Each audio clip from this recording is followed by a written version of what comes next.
Welcome back, guys. My name's Alex. That's Eileen, and you guys are watching Straight to the Chicane, and we are back with the Las Vages GP. It was a crazy weekend. Seemed like a long weekend. I even know it was shorter, I feel like. We had a little recovery time, I would say. That's why it felt a little longer. We did have a nice recovery day and the whole day of Sunday being off. But guys, I don't know if this was one for the record books because there was people talking shit the whole time, saying it was a shit show. Leading up to the Formula One race, all the locals that were on YouTube and whatever talking shit. It wasn't going to be ready in time. I mean, look, the race turned out to be a fantastic race with, 80-something overtakes? 82 overtakes. I mean, it was a good race. I mean, a lot of people are calling it the best race of the season. I feel like I need to kind of go back through the books of the season to determine if it was the best, but it's definitely up there. Yeah. I would say it's one of the top 5, maybe top 3 of the year for sure. I would say top 3 for sure, if not like number 2. I feel like Zandvoort was good. Yeah. There was 186 overtakes there. Yeah, that's a lot. But it also rained. Yeah. But it wasn't all like natural overtaking. It was good. It was a good weekend. All right, so I think we should. It was a good race. I think we need to get into it because there is a lot to talk about. There's celebrities, there was car damage, there was all kinds of things that were going on, and I feel like if we don't talk about a little bit about all of it, we're leaving something behind here. Yes. Yeah. So I think we need to start with before the race, the anticipation. People didn't think they were going to make it in time. There was people saying, "What are they doing to the roads? Why are they shutting down the strip? Why are they building these bridges over the road?" Yeah. Like, I feel like clearly you can't walk across the track. I mean, look, a lot of the people that don't know anything about the sport definitely don't know what's going on, and there was a lot of seemed like some misinformation going on, definitely for the locals of Las Vegas, because they had either no clue what was going on, or they were just assuming that this was going to be the way it was for forever. And I just felt like there should have been some better communication between the people of Las Vegas and the actual event. I don't know how you felt, but I was excited when they announced it 18 months ago. We thought about even trying to go. Yeah, I mean, obviously the journey that it's been since they announced that this was coming, clearly it was like way overpriced when they first dropped it. The tickets were still overpriced, I think, even going into this weekend. But just like to stay, the hospitality was crazy. I mean, I was looking at hotels on the strip, and it was, $500-$600 a night, Airbnbs, like condos being rented out. Like, it was crazy the amount that they were charging for that. And then we get closer, and it definitely became more reasonable. So I hope that, we learned from that this year. But yeah, I mean, the hype was real. You're racing down Las Vegas Strip, which is, Formula One is flashy. Las Vegas is flashy. So, we knew there was going to be a lot of glitz and a lot of glamour going around it. So, yeah, lots of glitz, lots of glamour. I mean, the celebrities that were there, something like 72 pages for the broadcasters to look at all the celebrities that were in attendance. So that seems like quite a bit. And I feel like we had no clue how many celebrities were even there. And I'll say this because, only what we saw on Sky Sports and on F1 is, what I saw. And then, I follow a lot of celebrities on social media. And there was a ton of people there. Yeah. So, and then obviously I'm sure, not to mention the influencers and the people that obviously have a big social media following that were there, which I'm envious of because they probably have no clue about Formula One. Yeah. A lot of them. They're just there because it's part of the promoting of their brand and them as well. It's an easy promotion. You're right about that. Look, I thought going into it, it was going to be a cool event. I wanted to see something like that. I felt like what Formula One was saying, this could have been the biggest sporting event in the world. Now, I don't know if it was because, of the prices, the time of the year, and this year's actual championship in Formula One being such a blowout. I just feel like I don't think that has you've focused on that a lot. I do focus on that, and I feel like, irregardless, I mean, yes, Austin had a lesser amount of people that showed up this year, but it was still sold out and packed. Yeah. And we have 3 races in America now, so it's I don't want to just judge it on the fact that Red Bull totally dominated and have broken so many records this year. Max Verstappen has broken so many records this year. Yeah. You know, I think Formula One has grown so much still that people in America specifically, you know, there is a following. Now, I will say, I kind of was like, I don't know, in Brazil, I was, you know, feeling a little bit like, oh man, it's Vegas. There's so much talk around it. What's it really going to be like? Is it going to be a letdown? I was kind of one of those people that was like, oh my God, the track is an upside down pig, you know? Were. And I was a little bit of a hater. And that didn't bother me. And you were like, okay, I'm excited. And then as we got closer to the race weekend, I was like, I'm excited. Like, it's going to be fun. You know, I think there was definitely a lot of cringeworthy moments, but also a lot of excitement. And I definitely left the weekend feeling good. Yeah. Like a lot of people did. I think a lot of people did, honestly. I look, Thursday night, we have practice 1 and practice 2, and it was a shit show. Let's talk about the Wednesday opening ceremony. Okay, yeah, first. you're right. We should talk about the opening ceremony. I mean, we had the Olympics of Formula One in Las Vegas, guys. Like, come on. We had an opening ceremony. We had the Hunger Games of F1. We had it all. It was like a movie. It was a spectacle. It was definitely a spectacle. And we got to see the drivers for like 3 seconds. Well, 1% racing, 99% show. Yeah. So it was interesting. It was cool to see the artists, I think, but you know, then you get the comments, you know, and I think we'll get into the Max Verstappen piece, but you know, like that day was solely a representation of people don't understand racing. Are they just here to see their, you know, band and get drunk and have a good time type of thing? Comment. You know, or do they really understand it? And so, you know, the opening ceremony, it was a little much. They did the opening ceremony in Miami the first year. They did. So who's to know if they're going to do it again every year? I feel like it's the opening ceremony for the inaugural race, and I feel like that's the only time. Because they didn't do it again this year in Miami. Right. You know, so I feel like maybe they won't. Yeah. However, Vegas being Vegas, that they totally could have an opening day and have bands, because a lot of those, maybe not all of them, but like a lot of these artists that were there performing like after parties and side parties and all these things, they're all Vegas regulars. They have either a residency or they go all there. A lot of DJs. Yeah, so they're already in Vegas, so it's like a no-brainer for them just to perform it. And we heard Bono from U2 say he canceled his shows over the weekend in Vegas because he has a residency there, and he goes, this weekend is about Formula One, and he took a step back. Now, that could have been a couple of reasons why he did that. One, ticket sales were down for him, or two, he's a huge Formula One fan, which I do think he is from time to time. That he needed to help that controversy, because there was so much hate brewing from the local Vegas area. And look, after the fact, you told me today, Vegas has made the casino has made the most amount of money ever. In Southern Nevada, it was the most, it was the financial best weekend that they've ever had in history.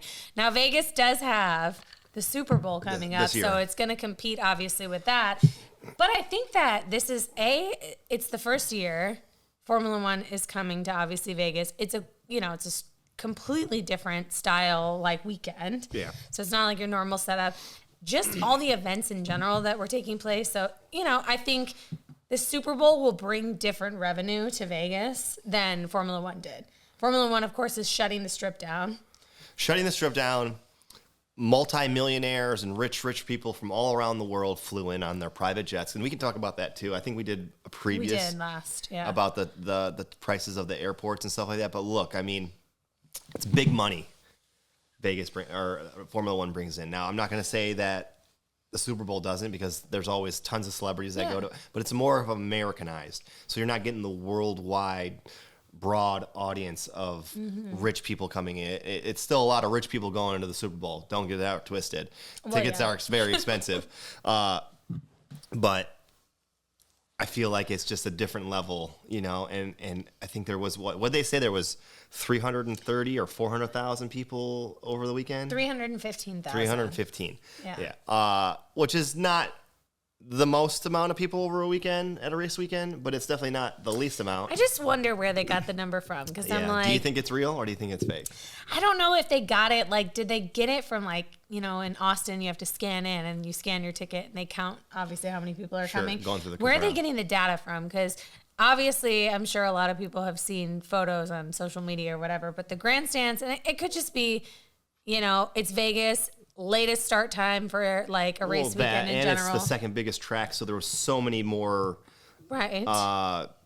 seating areas across that track because it's almost 4 miles long. Which should have made it cheaper. Should have made it cheaper. It shouldn't have been like, oh, we're going to sell you a ticket in a grandstand for $1,100 the day of the race. Yeah. That's 15 minutes before on StubHub. Yeah. You know, so I don't know. I mean, I think the data, like, I think a lot of people were there. Like, I think for sure a lot of people were there.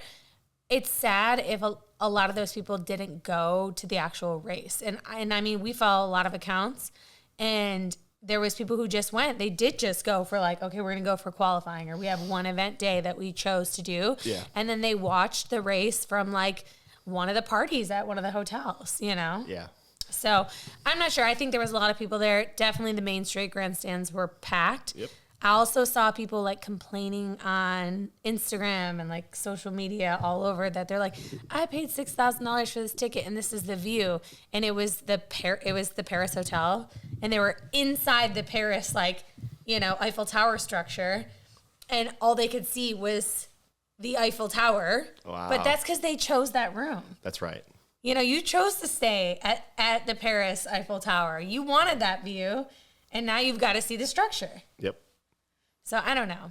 I still think it was extra hyped up, and a lot of people almost wanted it to fail, and that's why there was so much negativity around it. I feel like a lot of people wanted it to fail. There was so much negativity, like you said. Yeah. And any reason to like just be able to go on social media and give a negative thing, people were doing it. Mm-hmm. You know, and it comes down to even look. I mean, Thursday night. We can talk about it now a little bit. The practices, there was an issue, and we had a manhole about that big, a water valve. Let's get it right, because people will clown us if we say manhole. Okay, it's not a manhole. It was a water valve cover. Yeah, that it's about that big, and it got sucked up into Carlos Sainz Ferrari car and damaged it really, really bad. And then it caused a couple cars that were behind him to also have some damage. Well, I think Ocon hit it and dislodged it. And then Carlos went over it right after. And it tore a hole. It was like the fucking Flintstones. Like he could see through the bottom of the car. Yeah. You know, and there's a lot of controversy. I think we'll get into that too. But also, you know, I was obviously like there's been previous with many street tracks that this incident has taken place before. So that's what I was trying to say too. Is like this isn't the first time on a street track. This was the first time. The practice one was the first time high speed Formula One cars were able to get on the track. So it was the first time they were actually even really able to test it. Now, granted, 18 months ago they were doing a special event with some Formula One cars ripping up and down the strip as a show. But it was not the same. Not the same. It wasn't the same cars. Same downforce. That don't have the same downforce. Yeah. You know what I mean? They're not nearly going even probably half the speed as what they were doing in the middle of the race or practice. Right. So it was the first time for them to do it. Again, it happens. It's happened before at other tracks. It happened in Baku. Yeah. In 2019. Which I remember. With George Russell. And it was a manhole. Yeah. And the whole thing got sucked up into the bottom. And then the craziest part about that was they put the car on because I rewatched it this weekend. They put the car on the truck to like take it off, and it had a crane on it, you know, like, so they're driving it through, and they hit one of the bridges. Then the crane started leaking oil all over the freaking car. It was a disaster. So that was even a bigger hot mess than this was, believe it or not. Yeah. So it wasn't that big of a... It's a big deal. It's a big deal, but I feel like the social media aspect and all the people that think they have opinions made it a bigger deal than what they did. And that's why I'm kind of glad that during the press conference from the principal, like Toto Wolff and those guys, when they were being asked about that stuff, Toto Wolff was like shut it down pretty quickly. He was pretty adamant about it. Like, look, guys, stop talking shit. It happens other places. This is the first time we've been here. And he's like, no one even in Europe watches free practice one. Yeah. I mean, look, I'm a diehard where I'm watching it. Yeah. I don't know why. I really, truly enjoy watching, even if it's practice and they're just talking. Great. Now, it sucked that it was at, 1 o'clock in the morning or whatever, what time it was. I can't even remember. It was a free practice one started at 11:30. It ended at 11:38. Oh yeah, for us 11:38, and then we were like, oh well, that's it. I'm going to bed. Yeah, I mean it was a school night for us. We had to work the next day, so it's a little bit different. I said it on a previous podcast. I thought the weekend times were going to be crazy. As an American, I was like, what the hell? For us, we're in the Eastern time zone. Qualifying started at 3 o'clock in the morning.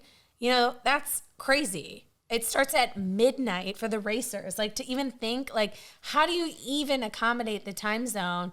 And I get it. Like, a lot of them did spend their time in LA or whatever, but some of them did go back to Europe, and then they had to acclimate to this. Now they got to acclimate to Abu Dhabi, which is crazy, in 36 hours. Which, whatever, it is what it is. But I think they're all running to the finish line, trying to get to the finish line as fast as possible. Yeah, they are. But because look, one race left, and then they have their winter break or whatever you want to call it, and they can get the rest that they need. Yeah, I think they're all a decent amount of time off actually this year. Now, yeah, this weekend was Abu Dhabi last year, so we're 1 week behind, but we also have one extra race. But yeah, I mean, I think when you think about Thursday, which is a normal Friday, so Thursday, it was a shit show, and you and I were like, man, this is not a good look for Vegas. Like, we had 8 minutes of running in free practice 1. Then we go to free practice 2, which is what? Typically, is it 2 or 3 hours in between? It's 2 hours. 2 hours in between. So it was supposed to start they decided, they were moving it to 2 a.m. local time, right? And then it was like, oh, just kidding, we're going to move it to 2:15. Yep. Just kidding, we're going to move it to 2:30. And then we're going to extend it to a 90-minute session. And so it's like, okay, I get that. But then they're like, oh, hey, the diehard fans who were there, which were not very many. There was like a few scragglers because there was enough. There was enough fans still there to watch practice 2. I mean, I don't think I would have made it. Probably not. I would have really struggled to try and make it in Vegas. We probably would have went back to our hotel and tried to watch it. And like maybe took a nap and went down to, whatever, the lobby to watch it. But, like that's a lot. And then to put that on the drivers to be driving until basically the sun comes up. Then they've got to do freaking post-practice interviews. They do. How do you like the track? What do you think? How many naps have you taken today? Yeah, the drivers were pushed to the limit. On Thursday. On Thursday, for sure. And you could tell a lot of them were tired. It's the end of a long season for some of them. They've been lots of travel. This last, we had a triple header, a break, and then this double header pretty much. So it's a lot of stuff going on, and they've been traveling across the world. And I have no sense of, I wouldn't probably want to do that. Even though, I mean, if they made enough money like they did, you'd figure out how to get your sleep pattern right. But, which, listen, I feel like we're taking this down like this. We're taking it down the negative rabbit hole right now because day 1 of the race weekend, where there's actually driving, not the opening ceremonies, it was kind of a bust. Yeah. And since then, we've seen that there's now been a class action lawsuit that's dropped for the people with Thursday tickets. And at the end of the day, shit can happen. Like, I know it sucks, like, that it was canceled, but I mean, we were in Montreal and it got canceled early. Like, qualifying was over early. There was red flags. Like, it is what it is. It happens. That's part of, like, the sport. The live event, yeah. That's right. And I'm sure there's some type of clause out there. Now, I guess, do they have it built in there that the reason that they were saying fans couldn't be there for FP2 was because they just didn't have the manpower? Well, look, so that's what it sounds like, is that it was... From a safety perspective. The event for Thursday was running way longer than it needed. Vegas already has a hospitality union issue, and they were about to go on strike before this weekend. Yeah. And so they have probably a personnel issue on being able to maintain a safe environment at the event, making sure that, there's proper protocol going on at all of the bleacher areas and all of the seating areas. And getting to that hour of people like, we're not paying overtime and it's time for them to end the day. Bathroom attendants, people to be there to police the bridges over top. That's right. There's so much that goes into it. So, I get it from that perspective. And then I think also their concern, of course, was the safety of the track, what's going to happen. And it was almost like... And they had to open the road back up to public road at like 4:30 in the morning or whatever it was. So it was a lot of logistical things going on that night that caused the uproar. And I get it. If I was a fan and I was truly a diehard one like that, I'd be pretty pissed too, that I was getting kicked out, that I paid. You're like, if I was a diehard fan, like... Well, I am. I mean, if I was there staying for practice 2 in my seats, at whatever time it was, 2:30 or whatever. If I was there at 2 a.m. and I was one of the random scragglers, I would have been like, I'm going to the freaking starting line, main grandstands, because no one was there. Yeah. And I would have been like, I'm going to experience this. Then I would have been giving all out shit. But, it is what it is. I think the second dagger for the whole FP2 was the fact that they were going to offer up the $200 voucher to the merchandise store, which basically kept the funds. Like, you're not getting a credit. Yeah, you can't use it for like a ticket next year or whatever. It was just for merchandise. You can get some F1.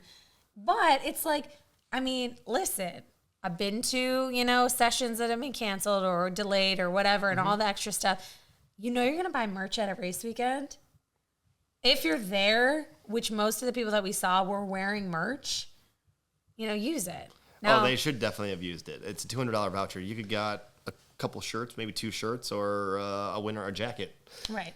Would you rather have seen, and like this is a legitimate question, like Spa 2021. Those people showed up, sat in the rain for 4 hours, and they saw 3 laps.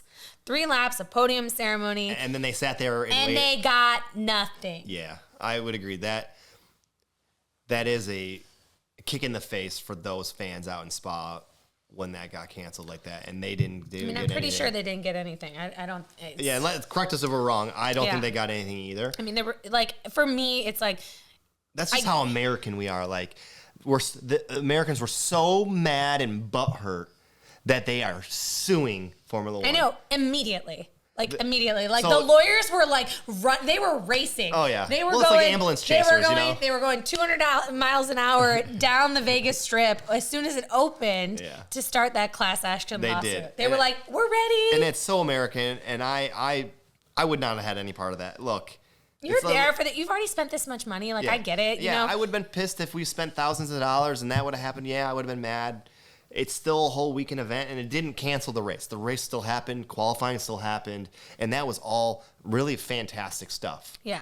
And I think the race well made up for whatever Thursday was, because by the time we were done with the race on Saturday night or Sunday morning. Thursday. Exactly. I didn't even think about it anymore. I'm like, oh my God, I'm so hyped. And essentially, either did Max, because at the end, Max was singing Viva Las Vegas and said he could not wait to come back after the beginning of it. He didn't even want to be there. Let's talk about Max for a second. Go ahead. I think a lot of people went through the Max emotions. And listen, Max's personality, if it's one thing Max is going to do, he's going to tell how he's feeling. He's going to tell you the truth. Yeah, whether he likes it or hates it, he will tell you how it is. Thursday, what do you think of the track? Do you like it? Rubbish. Nope. Did you have fun out there? Nope. Hey, what would you do? How would you redesign the track? Give me a piece of paper. Then it's like, did you have fun for qualifying? Nope. I think it's 99% show, 1% racing. Okay, then what else? I felt like a clown. They put us up on these pedestals, and then we get him on the radio.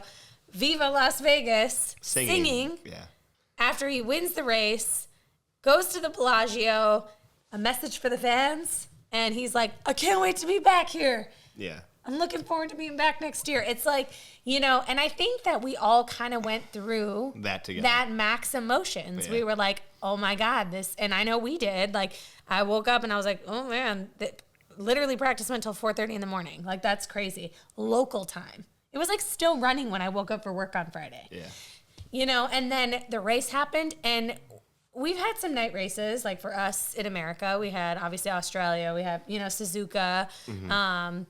And I normally can't make it through them. There's normally something. I was expecting, wait till there's a red flag. Wait till there's a safety car. You were kind of trying to call a red flag early before the race. It's going to die out, and I'm going to be struggling to stay awake. I have never been so awake for a race that was in the middle of the night.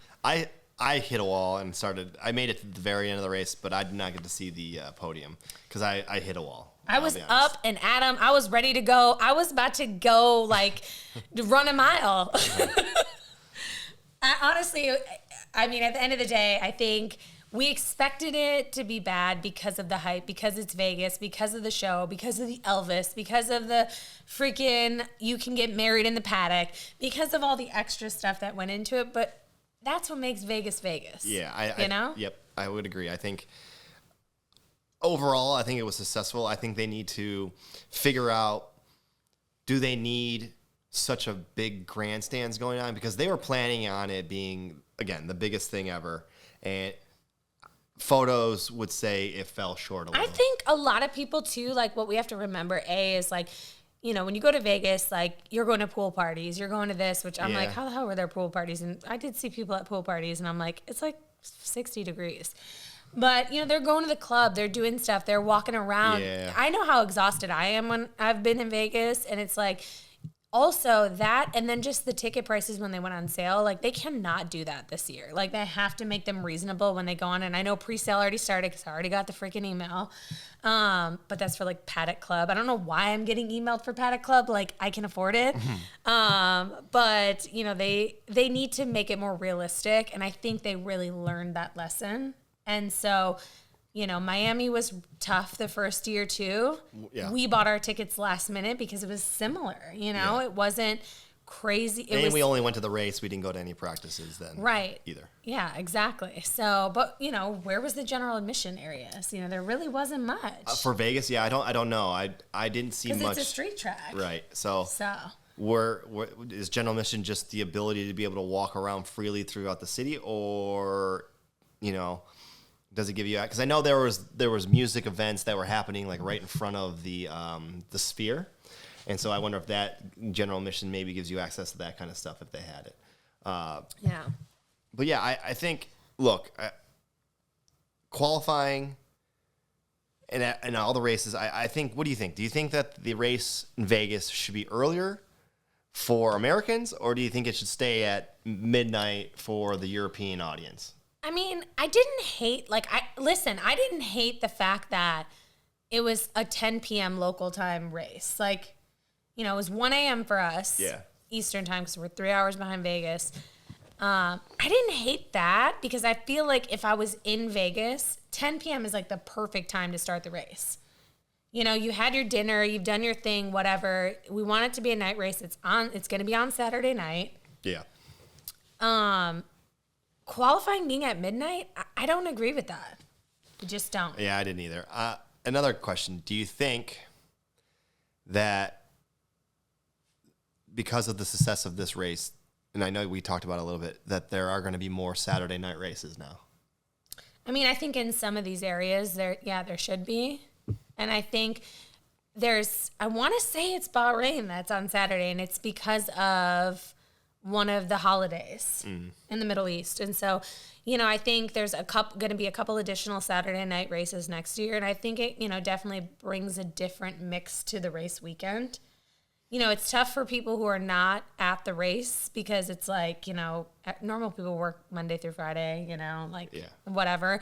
And so it's challenging when you're trying to watch something on a Thursday, especially if it's super late night. But, I think for cities like Vegas, I feel for Singapore, they could do Saturday night, some of those big ticket under the lights already type of races. Yeah. It brings something special. Yeah, so. I would agree. I feel some of those night races should be a Saturday night because, I mean, look, when we watch Singapore at night, it's in the morning for us. It's Sunday morning. Right. So there's nothing really abnormal about that other than the fact that if they did it Saturday night, it would be Saturday morning for us. No, it would be Sunday morning. Or Sunday morning. No, because we watch it Sunday morning. It would be Saturday morning. Oh, yeah. It'd be Saturday morning for I forget. Us. They're way over there. They're ahead of us. Yes. 12 hours ahead Listen, of us. I'm not good with geography. So I don't know. I think there's some definitely advantages to Saturday night races for a couple. Yeah.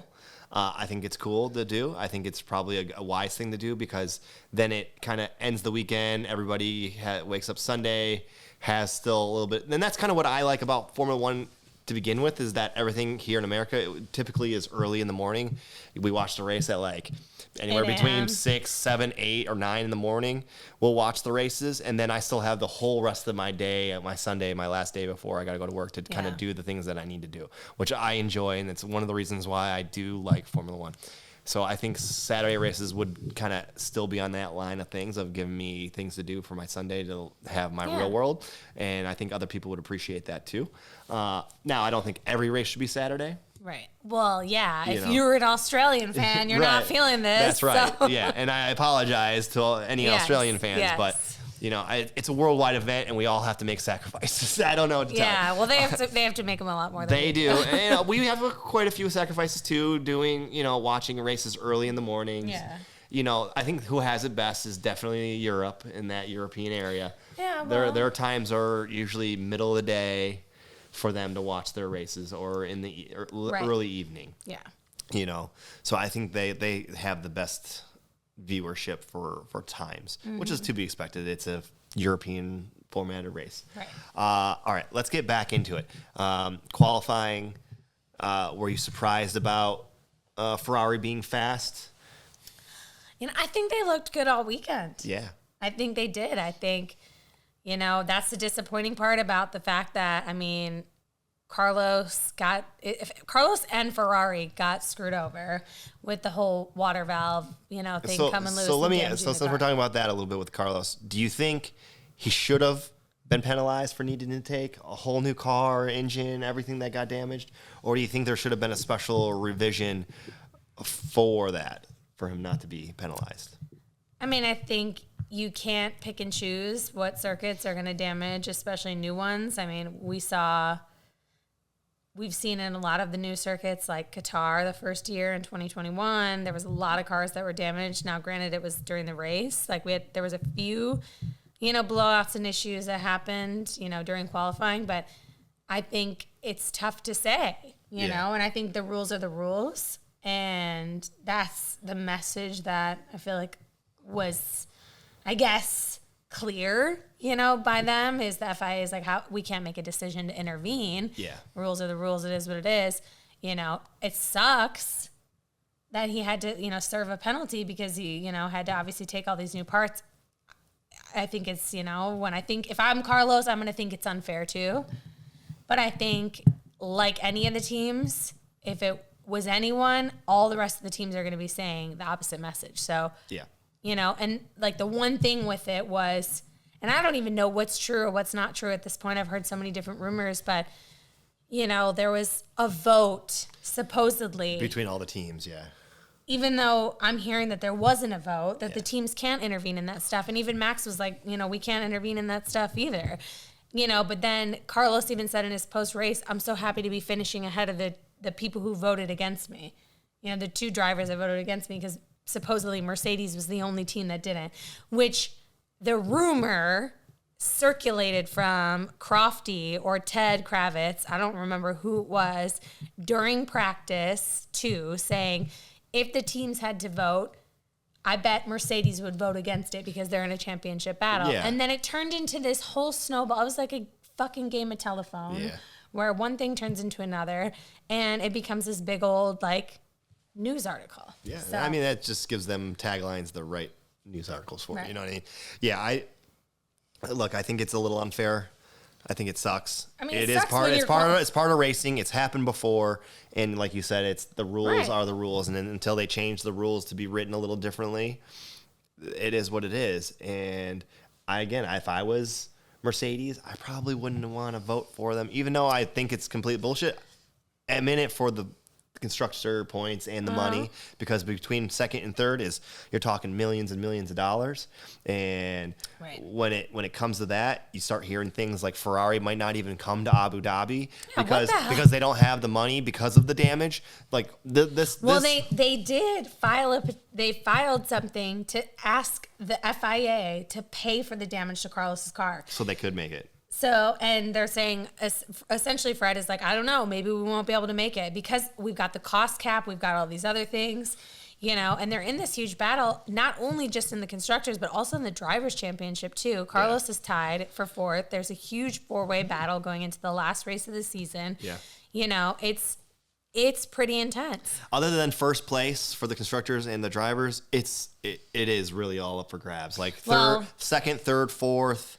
They're all really close to each other. Like the battle between second and third. Second and third is super close. And then third, fourth, and fifth is all like a point. Fourth and fifth, it's still McLaren, obviously. They're tied, right? McLaren and Aston. McLaren, I think, is still beating them. But in the driver's side, you said two of them are tied?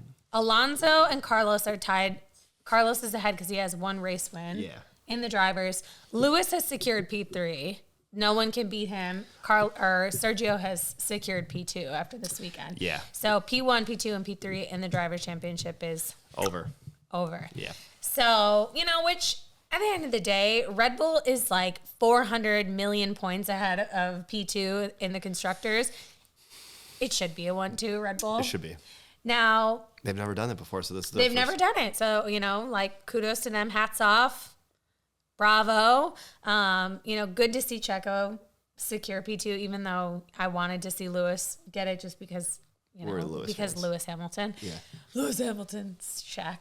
But, it was great to see Checo. I think he's had a good, valiant last few races, which has been nice to see. I think he's a good driver. Yeah, because he did have that little spell where he just had a bunch of bad luck. It was like since Barcelona, he's been like on the struggle bus. And so he's had to deal with a lot of demons, this year, a lot of shit talking, a lot of chaos. And so good to see him, have some good battles. And I think he's put on a good show the last few races. So, but there's a lot to, be said. I think it's unfair. It sucks if I'm Carlos.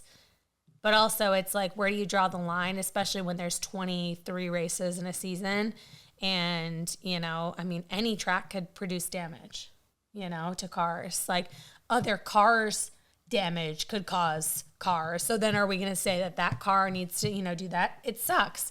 They should have prepared the track better. They should have ensured that, the manholes, the water valves, or whatever should have been secured. Yeah. For sure. But we'll see the outcome. We will, and we'll see what happens, next year when they come back. Things will be improved. I guarantee that won't happen again there next year. Right. Okay, so another thing I kind of want to talk about is how well Williams did in qualifying. Yeah. We saw both of them, Alex and Logan, in Q3. Mm-hmm. We saw Logan, finish 7th? And that's his best showing. He did. He finished 7th. And then obviously when Carlos got, his 10th place grid penalty, he was up to P6. So it was P5, P6, third row lockout. Yeah. First time in, I forget how many years. Like 11 years. Yeah, something like that. Yep. Yeah.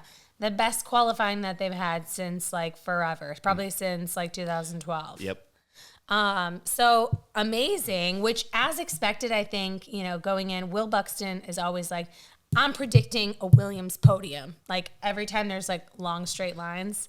And so, they did have great qualifying pace. They do. And they seem to kind of always, this year they've had some decent qualifying pace. Mm-hmm. Alex has always been in the mix a little bit. Right. And then now that Logan seems like he's kind of settled down from his antics of his mistakes. He's making less mistakes these last two races. So I feel like he's starting to progress a little bit. Do you think Logan earned his seat for next year based upon Vegas's qualifying and race results? No. Why? Because it's one race. He's only gotten points on one race, and it was a technicality. I think it's tricky. I'm curious to see what's going to happen. There hasn't really been a whole lot of rumblings about what's going to happen to the second seat at Williams. they probably will keep him. I think that James has really invested in the development of Williams, which is cool to see. Like, he's finally on Instagram. So if you're not following him, follow him.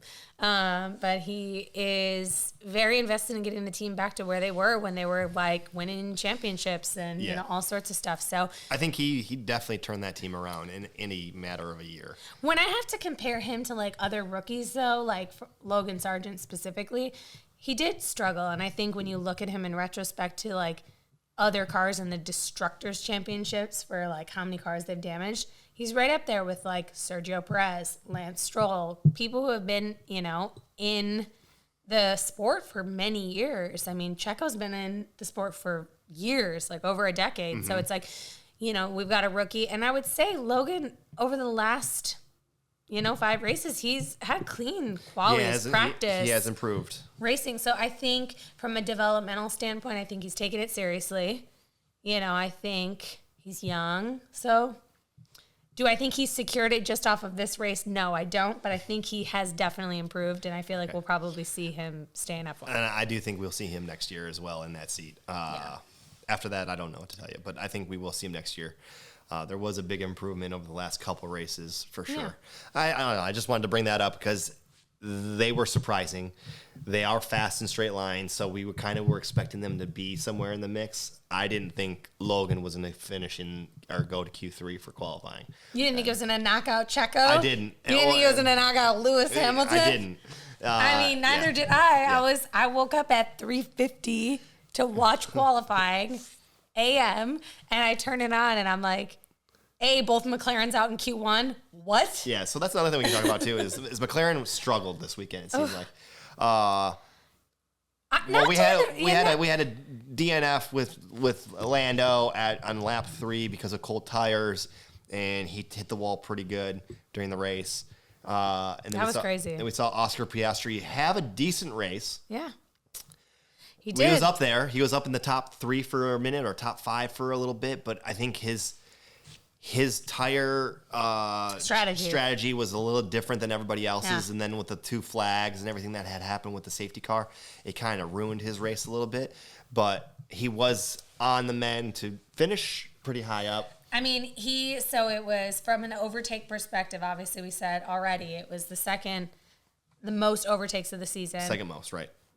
He had 12 overtakes of the race, and he was on a good charge. Now, he was on I would say there's him, Lewis, and maybe one other driver that started on hards at the start of the race.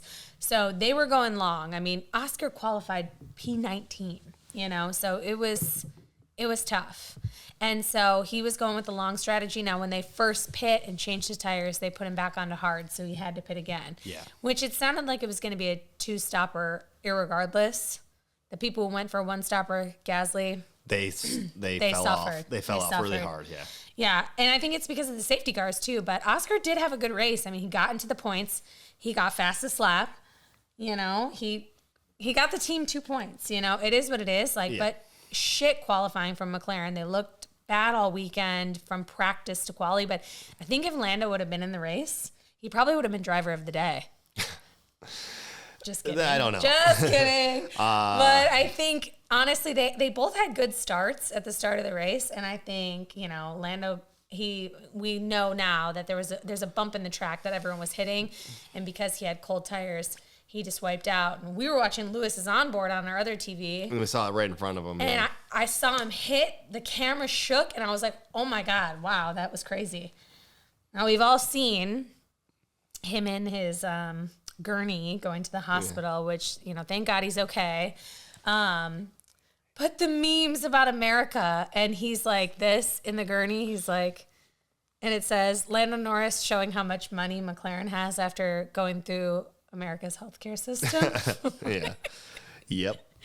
So pretty funny, but tough weekend for McLaren. I think, that was good for Aston Martin, but we'll see what happens. There's a lot to shake out in Abu Dhabi.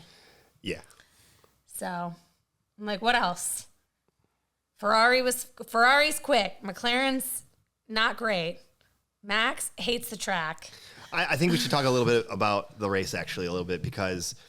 You think? Yeah, Leclerc really was looking good. If we didn't have that second flag, I think Leclerc, and I think he even said it too, and he could have won. Because of the flag, he had to slow down on those hard tires. Everything kind of got cold, and he was probably not able to really fire those back up until near the end of the race when he started making some headway. So Leclerc looked great all weekend. He did. I mean, I think, honestly, if he gets rid of that bad luck that he has, he could. I'm like, somebody better not put a hex on him for 2024. Get your freaking voodoo dolls and put him somewhere else and take care of somebody else this year, okay? Yeah. But Ferrari looked great. I mean, they qualified 1-2, which is amazing. I mean, I think their pace was good. I think, Leclerc looked strong. I mean, last lap overtake for P2. Never give up. Yeah. On the never give up slogan, racer, Checo, so it's like, he looked good. I think, he was leading the Grand Prix at some points too. I think obviously lap 1, turn 1, Max got the penalty, pushing him wide. I mean, all right. So since we talk about that turn 1 on the race, do you think Max deserved the penalty? Do you think he pushed him out, or do you think it was just cold tires? Because those two were not the only ones that made mistakes in turn 1. If you saw what happened behind, Fernando Alonso did a 360 all by himself. Carlos rear-ended Lewis. Valtteri Bottas hit Alonso twice. Mm-hmm.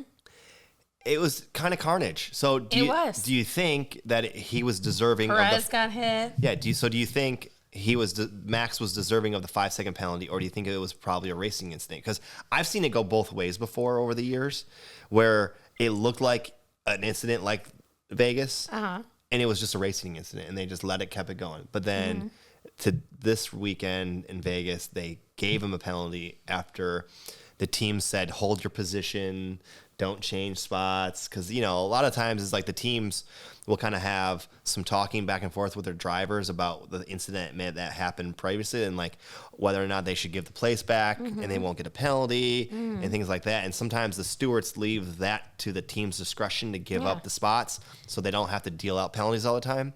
Which I think they were trying to do this weekend. They were. And then they were like, oh, we're going to get 5 seconds ahead, so screw it. Yeah, because you said it earlier, I think that Max's engineer and Max thought that they could just get on down the road and say, see ya, we'll take that 5. Yeah. Send them my regards, right? Yeah, send them my regards, which I've heard that twice now. Send them my regards. I heard that in Brazil 2021 when it was like, hey, Max, you're weaving down the straight. Send them my regards, because he got a black and white flag. Right. I think, yes, he had cold tires. He did slide a little bit. Now, I've seen a lot of things on social media. I've seen 6 Red Bulls side by side on that turn with the Ferrari and how much room there was. Now, I think he could have braked a little bit earlier.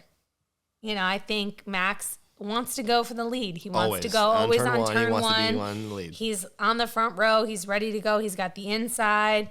He's ready to take it. Yeah, honestly, I didn't think he was going to even have a shot, because being on the inside in spot 2, he's on the dirty side of the track. There was all that oil. Oh my God, it was like extra dirty. All that was like oil spill, like cleanup stuff, and it was all over the track. Well, yeah, it was right extra dirty, because Lewis's car, I think, is the one that caused the damage, because it didn't start for the driver's parade. Oh, Leaked leaked all that everywhere. oil. Yeah. And so Max was definitely on the back foot. I didn't think he would go for it either. I think he had a better start than Leclerc. Totally had a better start. And so it was like, okay, I'm going for it type of thing. But then it's like, I've also seen Max on the receiving end of that, 2021. Yeah. And it's been a different story, Yeah. I'll tell you what, like previous seasons, I was always a little worried about Max's starts, because it was consistent that he would have kind of rubbish starts. It was even this year he's had some tough starts. Some, but not compared to like what last year was and the year before. Like there was some issue, I think, maybe with the car for the starts, with his clutch or whatever. Yeah, but I this year it's been way more figured out, and some of the times when I thought he was just actually not going to be able to get right in the first place right off the start, he blew me away by doing exactly that. And I think they're so dominant this year that there was just no stopping him, and he's always going to go for that slot, no matter what. Yeah.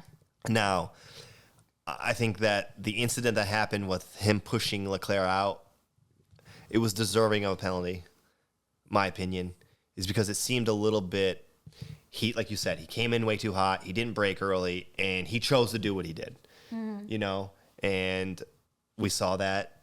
I was like, so let's talk about the second incident. Okay, go ahead. So Max, obviously, lap 1, turn 1, incident, whatever. There's a lot with this race. So then we've got later, second safety car. We have turn 12 or whatever, turn 14. Yeah. Max is, of course, going to overtake George. It's coming. It's been building. They were basically together. Every car George overtook, Max would overtake immediately right after. And so then it got down. It was them two battling, and it was like one of the long straights. They're coming down the strip, and essentially he goes for a late break. All right, so what happened was that George Russell made a pass on another car, and it created a really nice slipstream for Max. Carlos, yeah. Yeah, and so when there was two cars next to each other, the slipstream behind, which was for Max, was just pure wide open. They all had, what's going on here? Look, there we go. They all had, I don't know why I did that, but they all had DRS, and they were all able to make the pass. So George made the pass. Max was able to quickly pass Carlos at that same time. With the momentum of what Max had, he was able to dive into the inside and make that turn. And you could argue, was George ahead at the turn? Was Max far enough in that they should have given each other space? Obviously, the penalty going to George tells us that he should have known that Max was there, and he should have given a little bit more space because Max was up in enough. Now, was it the last minute lunge into the turn? Absolutely. I think I agree with Hinchcliffe. Yep. Okay. It's a racing incident. I don't think George deserved the penalty, and I certainly don't think he deserved 2 penalty points. Yeah, and I don't know how that technically works. If you get a penalty that is involved in racing, you automatically get points too. I think you automatically get it if you are for cause of collision. You automatically get it. I think that Max could have, in a Red Bull, against a Mercedes, which is wild to say, overtaken him on the next turn, which is what, honestly, I was shocked. And then you look at, an incident like, I'm surprised there wasn't more damage, but you look at an incident like Piastri and Hamilton on a turn 2 like that, where they touch tires, they both get punctures, Oscar's had damage, they both have to come in, ruins their charges. And it does ruin their race, and neither one of them gets a penalty. So where's the consistency? Yeah. You know what I'm saying? And that's the thing is, every race has different stewards, so it's like... Well, Toto already made the comment, okay, we're going to Abu Dhabi, it's down to the wire, him and Ferrari were talking in the media pen. Yeah. And it's we've got a proper race director for this race. Mm-hmm. I think that's a dig at Michael Massey. Yep. And, we'll hopefully see, a great race, and it comes down to may the best team win, whatever. But I think it should have been a racing incident. I think for me, when I listened to Max's radio... How calm he was, and he must have not seen me. I think he felt a little that blame. I think he was worried that he was going to be in trouble. I think he was feeling like he was going to get the penalty, and he was like, shit, I better show some reserve, not have an outburst. Oh my God, because at first he just turned into me, which is the normal thing. Then I expected Russell to say, I'm not just going to concede position because he's Max Verstappen in a Red Bull, which is the last time they came together. Yep. And then, then for him to come out and say, yeah, mate, I don't think he saw me there. That was really calm for Max to react that way. Yeah. So, I don't know. It's neither here nor there. Russell took accountability after the race. It is what it is. I think that safety car from the damage and that sole few laps where they had to clean up was why Charles wasn't able to get far enough ahead, where Max is being held up in traffic, and that's why Charles lost the race. Yep. I would agree. I think that's the key moment. Yep. Yeah, bummer, because it would have been nice to see Charles get like, a win after being a podium. I feel like Charles deserves this, okay? I mean, I want to see Lewis win so bad, but I also really want to see Charles win so bad. So, I'm excited. One race left. One more race left with the W14, the SF23, and then they can go in the bin. They can all go in the bin. I imagine. Not the RB19. The RB19 is going. I think every car but the Red Bull car is getting burnt and set up. The RB19 is going to AlphaTauri, and then Adrian Newey's going to build another masterpiece. Yeah. Well, we'll see. So, any other things you want to talk about Vegas before we kind of end this thing? I guess I got one thing is, did you like the sphere being involved with all the races? They had like drivers on there. They had yellow flag stuff going on. I will tell you, I liked the yellow flag and I liked the checkered flag at the end. I thought that was cool to see. I thought it was interesting at the beginning of the weekend. They said the sphere was going to be banned from showing yellow and red during races. Red and blue. Yeah. And then they were like, JK, we're going to show the Google Chrome symbol. Well, I feel like what happened was that they, during one of the drivers' meetings, is that they probably talked about it and said that wasn't bothering them. Was it the one where Lewis was sleeping? Possibly. Well, because if you think about it, they had the driver's briefing on Saturday in the morning because they couldn't do it on Friday. It's normally after FP2, but it was like it was too 6 a.m. Yeah. Nobody was doing that. They needed to go get some rest. So I think the cars being so low, the drivers being so low, the protected walls being so high, I don't think it was an issue at all for the drivers, and especially that little sequence of area where they would see it. It's a high speed. It's a DRS zone into a heavy braking, and then there's a couple maneuvers to make it around the sphere that I don't think that they even paid attention to it. And I heard some drivers say that didn't bother them at all. So I don't know. I thought it was cool too. I think it's a cool addition to the Vegas skyline, and it's a cool thing for Formula One racing because I always find that kind of cool. To have extra little lights and extra things. I think I digged it, especially for the broadcast of watching it.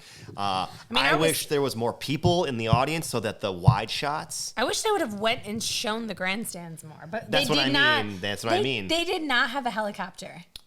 That I can't confirm. They did not have a helicopter. I don't know. Maybe not. They didn't. It's too low. There's too many buildings. Now, all the interference, I never even knew this is a thing with the radios. Very big thing, yeah. I'm like, what's wrong with Lewis's radio? Because we were listening to his onboards. And I didn't know that street tracks are difficult for onboard. Yeah, it's radio. Because it's the same thing with like wireless video. You want to have a straight line of sight to like the transmitter to the receiver. And it's the same with audio, is you want to have a straight line, like a line of sight. With it being in a city, with all the buildings and everything like that, there's no necessarily lines of sight. So a lot of teams will do is they'll send up these things called relays, and it's just like little points around the track that the radio signal can go to. Yeah. Now, when I'm working in New York, audio-wise, there's always such major interference with frequencies, and there's so much stuff going on that I imagine that in Vegas has the same issue. And that's why they were causing to have radio, which is just, it was a combination of not line of sight, no line of sight. The fact on that the amount of people too. Yeah. I mean, look, I can only imagine. And it was sponsored by T-Mobile, so it had to be shitty service. I don't know. Honestly, so I mean, for me, obviously, driver of the day was the other thing I wanted to talk about. So Charles Leclerc got it. I think very well deserved. Great race, great weekend. He looked really strong. I did not vote for Charles. I think he, in retrospect, I think he did. I voted for Lewis. I think Lewis had a great race. I think he got dead ass last twice, and made the most overtakes of the race. Had the most overtakes, 15 overtakes, the most of the season by one driver.